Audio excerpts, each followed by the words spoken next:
talked about a lack of research foundation to a number of issues associated with extensive reading. I'd sort of like to address this to all of you, but because part of what we're talking about here now is the whole issue of promoting extensive reading further.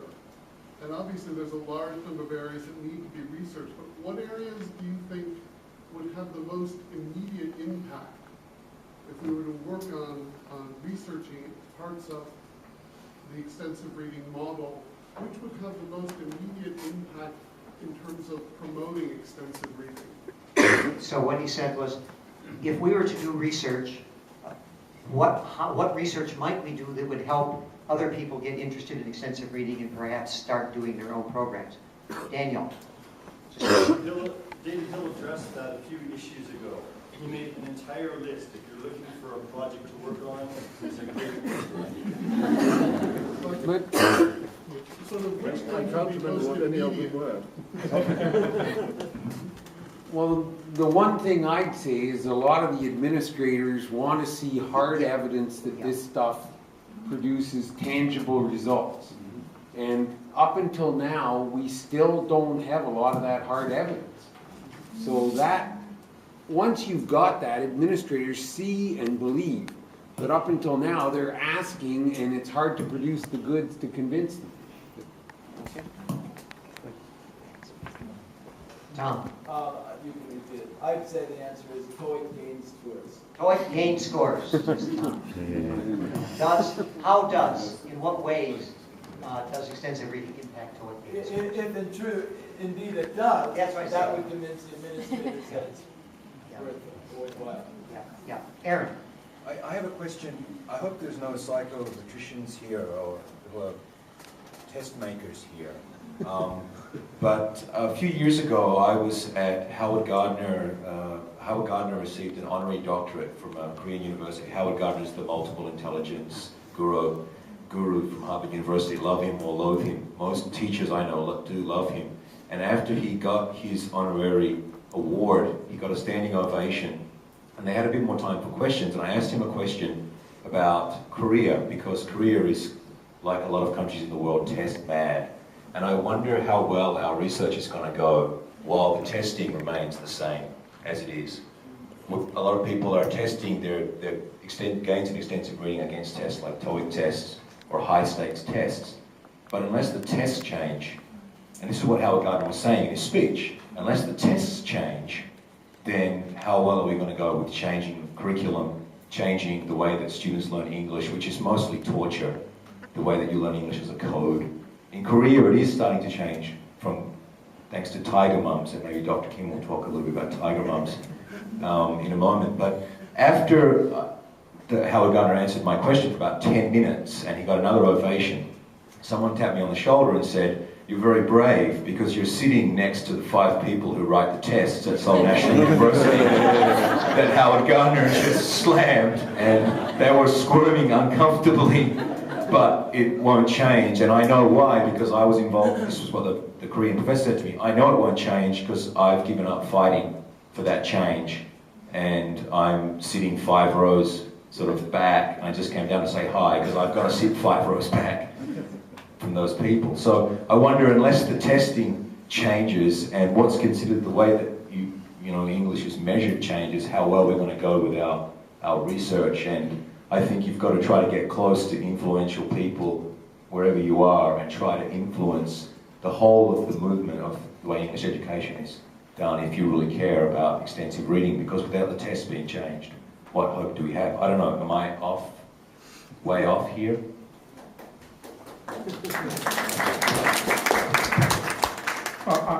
There's a couple of issues there. I think one thing is that, first of all, change occurs for several reasons. There's several pressures for change, and typically they look at how you bring about change. But one of the ways of bringing about change is through reason and through knowledge.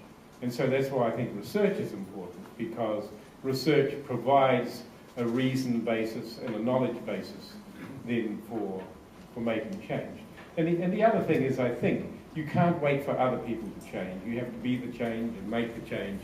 And I think if, going to say, you're not going to peek it off the pot, but something like that, you know, that you really got to, it's a big obstacle, but you've got to be optimistic and go for it.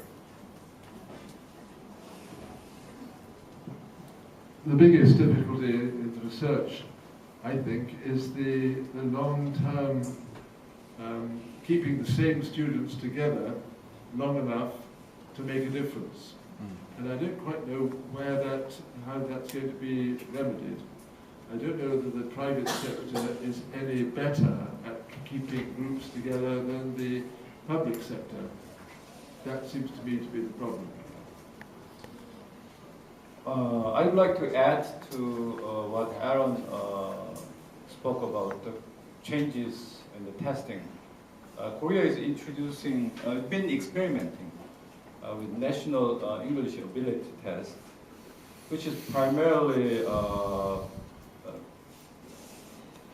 in the past, listening and reading-focused college exams are going to be overhauled into 4 skills focused. Including expressive skills such as writing and speaking. And also what Professor Grabe mentioned about this speed factor will take into consideration for reading, because this will be in IBT and every question will be timed. And so that sort of things being introduced and people are aware of now, reading things fast become increasingly important.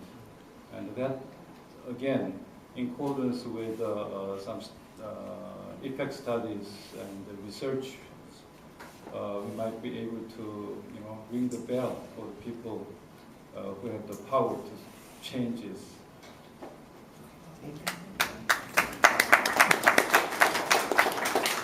In the pre-conference, Paul was giving a workshop, and one of the things he pointed out was that when you take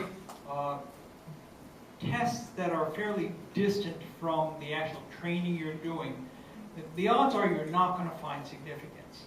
And so that's one of the worries about using something like a TOEIC measure, because you're almost certain to fail with any kind of short-term effort, because it's not sensitive enough to pick up the type of training you've been doing. And so I think in response to your question, I'm not sure that picking a standardized test and saying, okay, we're going to show that we make improvement on this is the direction to go. My guess is, whether it's being subversive or whatever, you identify a test maker and you recruit that test maker. You don't recruit the group, you recruit one. It's just like any innovation. You start with one. And it's a slow process, but that slow process is how you gradually win over a voice for extensive reading among administrative groups. I didn't mention standardized tests.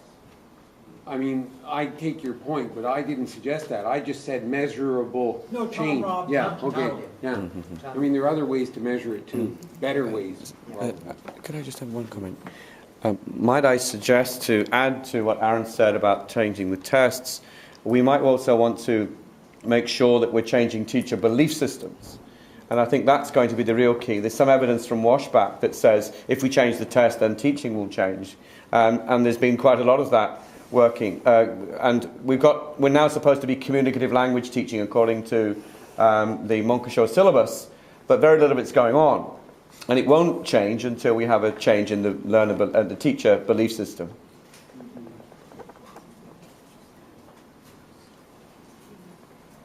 Yes. Yes,